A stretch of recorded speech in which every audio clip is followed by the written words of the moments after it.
আমি ব্যবহারিক জ্যামিতি থেকে ত্রিভুজের অন্তবৃত্ত অঙ্কন করানো শিক্ষার্থীদের শিখাইতে চেষ্টা করব। পূর্বেই আমি বলেছিলাম যে ত্রিভুজের অন্তবৃত্ত আঁকতে হলে তখন ত্রিভুজের যে কোনো দুইটি কোণের সমদ্বিখণ্ডক আঁকতে হবে। সেই ক্ষেত্রে আমি একটি ত্রিভুজ নিলাম, যে ত্রিভুজের অন্তবৃত্ত আঁকতে হবে।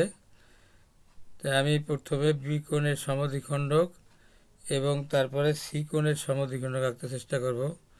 আবার যদি কেউ মনে করে যে না, আমি এ কোণের সমদ্বিখণ্ডক এবং বি কোণের সমদ্বিখণ্ডক আঁকবো অথবা সি কোণের সমদ্বিখণ্ডক আঁকবো, কোনো সমস্যা নাই, তাতেও অন্তর্বৃত্ত আঁকা যাইবে।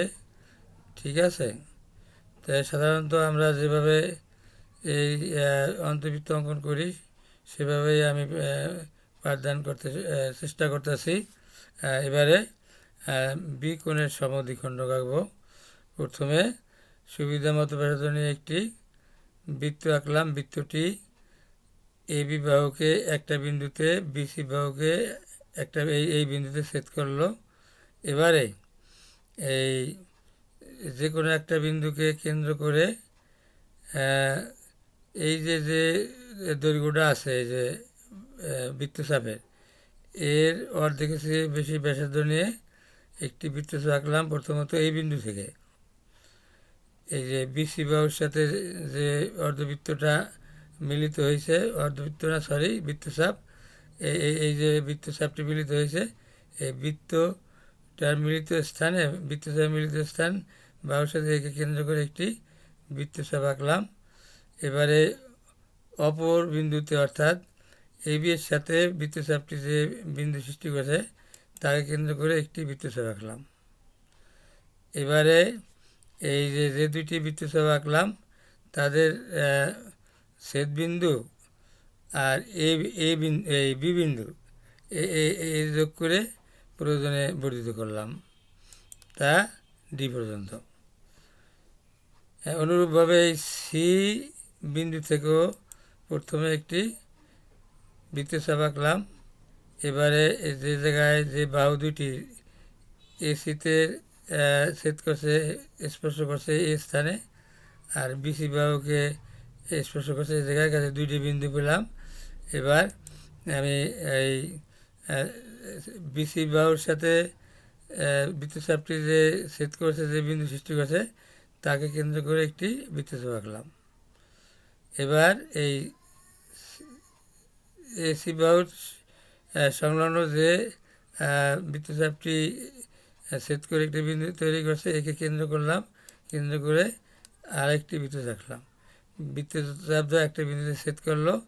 এখন এই যে বৃত্তচাপ দ্বয়ের ছেদ বিন্দু আর সি বিন্দু যোগ করব, প্রয়োজনে বর্ধিত করব।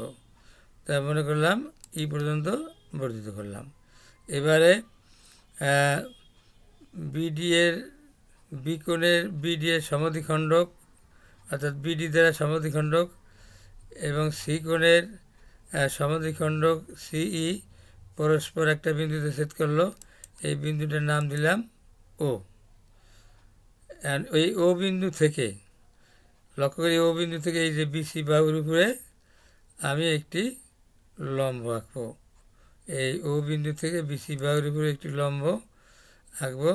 এই কারণে আমি সুবিধা মতো ব্যাসার্ধ নিয়ে প্রথমত বাম দিকে একটি বৃত্তচাপ আঁকলাম এবং পূর্বে নেয় ব্যাসার্ধ নিয়ে ডান দিকে একটি বৃত্তচাপ আঁকলাম।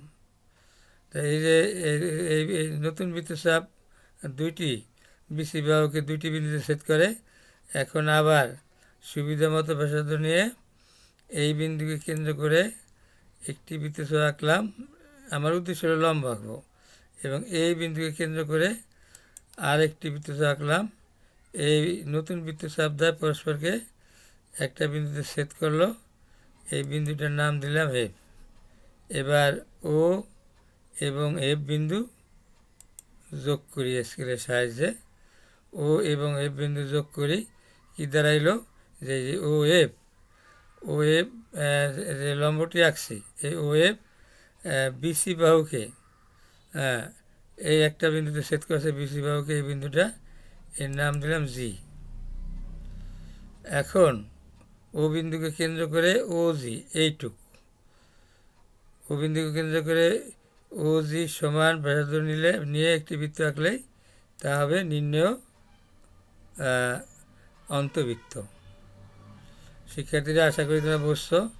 তোমরা যদি এভাবে না বোঝো তবে আমি হোয়াইট বোর্ডে চিত্র এঁকে আমি সেইভাবে বুঝাইতে চেষ্টা করব। যদি এইভাবে সুন্দর না হয় তোমরা তা কমেন্টে জানাইলে আমি ওই হোয়াইট বোর্ডে এঁকে বর্ণনা দিয়ে আমি তোমাদেরকে এই পাঠদানের সুবিধা করে দেব। এবারে অঙ্কনের বিবরণ। আমি আঁকার সময় যে কতগুলি কথা বলছি অত কথা প্রয়োজন নাই। এবারে লক্ষ্য করি যে অঙ্কনের বিবরণ, কোণ এবিসিকে বিডি দ্বারা এবং কোণ এসিবিকে সি দ্বারা সমদ্বিখণ্ডিত করি। বিডি এবং সি পরস্পর ও বিন্দুতে ছেদ করছে। এবার ও বিন্দুতে ছেদ করে, তো ও বিন্দু থেকে বিসির উপরে ওয়েব লম্ব টানছি। এবারে ওয়েব বিসি বাহুকে জি বিন্দুতে ছেদ করে।